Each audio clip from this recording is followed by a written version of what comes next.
Assalamualaikum warahmatullahi wabarakatuh. Yang saya hormati Bapak Muhammad Hanafi selaku dosen pengampu mata kuliah kepemimpinan. Izinkanlah saya untuk memperkenalkan diri. Saya Anissa Amalia Firdausuma dengan NIM 21811334096. Di sini saya akan memaparkan materi mengenai pengaruh dalam kepemimpinan. Baik, langsung saja. Yang pertama ada kepemimpinan. Pengertian kepemimpinan. Kepemimpinan diartikan sebagai proses mempengaruhi kegiatan kelompok yang diorganisasikan untuk mencapai tujuan bersama.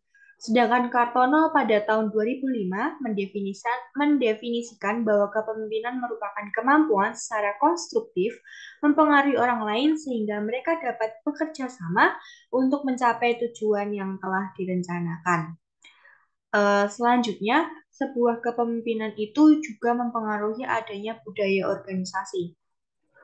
Budaya organisasi sendiri merupakan seperangkat nilai, keyakinan, asumsi, sikap, dan norma perilaku yang diwujudkan dalam penampilan, sikap, dan perilaku setelah dilembagakan menjadi identitas organisasi tertentu. Kemudian kepemimpinan juga mempengaruhi budaya organisasi yang biasa ada di perkantoran atau perusahaan seperti adanya budaya penampilan. Nah, keberhasilan kepemimpinan eh, juga ditandai dengan adanya pemimpin yang hebat, pemimpin yang mampu menggerakkan perusahaan dan mampu memimpin perusahaannya untuk mencapai tujuan. Selanjutnya ada proses mempengaruhi. Pencapaian tujuan organisasi bergantung bagaimana pemimpinnya berperan. Mampukah ia mempengaruhi anggotanya guna menyelesaikan langkah untuk mencapai tujuan? Nah, hal dari pemimpin yang dapat mempengaruhi anggota seperti misalnya skill pemimpin, jenis permintaan dan posisi, serta bagaimanakah kekuatan dari diri pemimpin. Nah, di samping kanan sudah ada bagan bagaimana proses mempengaruhi itu terjadi. Yang pertama, agen menentukan tujuan mempengaruhi atau pemimpin menentukan tujuan mempengaruhi. Selanjutnya, mengumpulkan informasi mengenai target, dilanjutkan dengan memilih salah satu taktik mempengaruhi, kemudian agen mempengaruhi target, selanjutnya target terpengaruh atau tidak. Jika tidak, menggunakan taktik mempengaruhi lainnya, jika ya, target melaksanakan perintah. Kemudian, jika target terpengaruh, maka target akan melakukan apa yang diperintahkan atau yang dipengaruhi oleh pemimpin, sedangkan jika target menolak, maka perintah tidak akan terlaksanakan.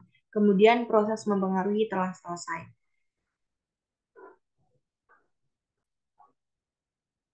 Selanjutnya ada taktik mempengaruhi. Taktik atau biasa dikenal sebagai cara, ini merupakan sebuah cara yang digunakan oleh para pemimpin untuk bagaimana ia melaksanakan pengaruh di sebuah perusahaan tersebut.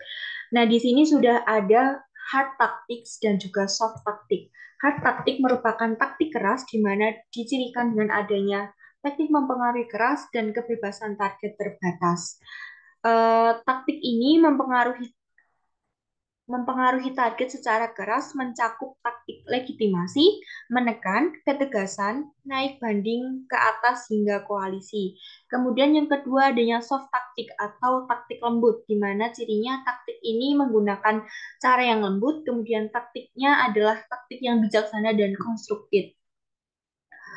Taktik ini jenisnya meliputi personal appeal, konsultasi, permintaan inspirasional, ingratiation, dan persuasi rasional. Selanjutnya ada juga beberapa jenis taktik mempengaruhi lain. Sudah dijelaskan ada 7. Yang pertama itu ada taktik persuasi rasional, yang kedua taktik permintaan inspirasional, yang ketiga taktik konsultasi, keempat taktik menjilat, kelima taktik permintaan personel, keenam taktik koalisi, dan yang terakhir ada taktik mengesahkan. Yang pertama ini adalah taktik persuasi rasional, merupakan taktik yang menggunakan argumentasi logis dan bukti aktual yang masuk akal, sehingga anggota dapat melakukan apa yang dikehendaki oleh pemimpin.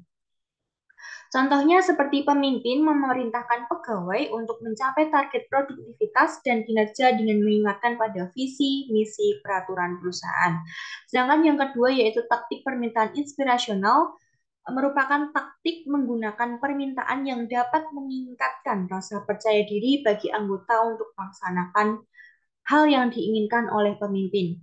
Yang ketiga adalah taktik konsultasi atau consultation taktik, merupakan taktik mempengaruhi dengan menggunakan partisipasi anggota. Dengan kata lain, pemimpin memperbolehkan anggota untuk ikut serta dalam pengambilan sebuah keputusan, sehingga anggota merasa dirinya dianggap dan merasa dibutuhkan oleh seorang pemimpin. Yang keempat adalah taktik menjilat. Taktik menjilat merupakan sedikit kata berkonotasi negatif, namun sebenarnya taktik menjilat ini adalah taktik menggunakan pujian, rayuan, perilaku ramah tamah, atau perilaku yang menyenangkan agar target dapat melaksanakan apa yang diperintahkan oleh pemimpin.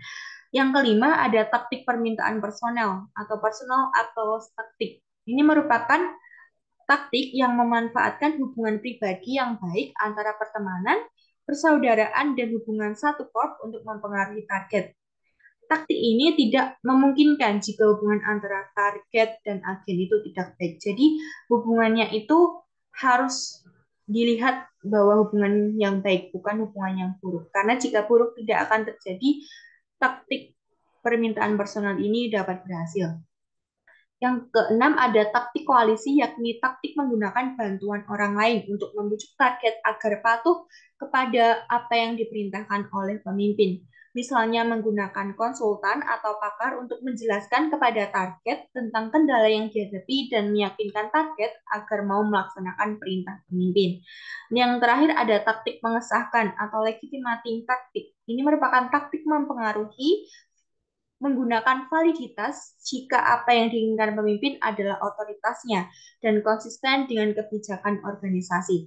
Maka dari itu, merupakan kewajiban dari target untuk mematuhi perintah dari permintaan pemimpin. Sekian dari apa yang dapat saya sampaikan. Terima kasih. Wassalamualaikum warahmatullahi wabarakatuh.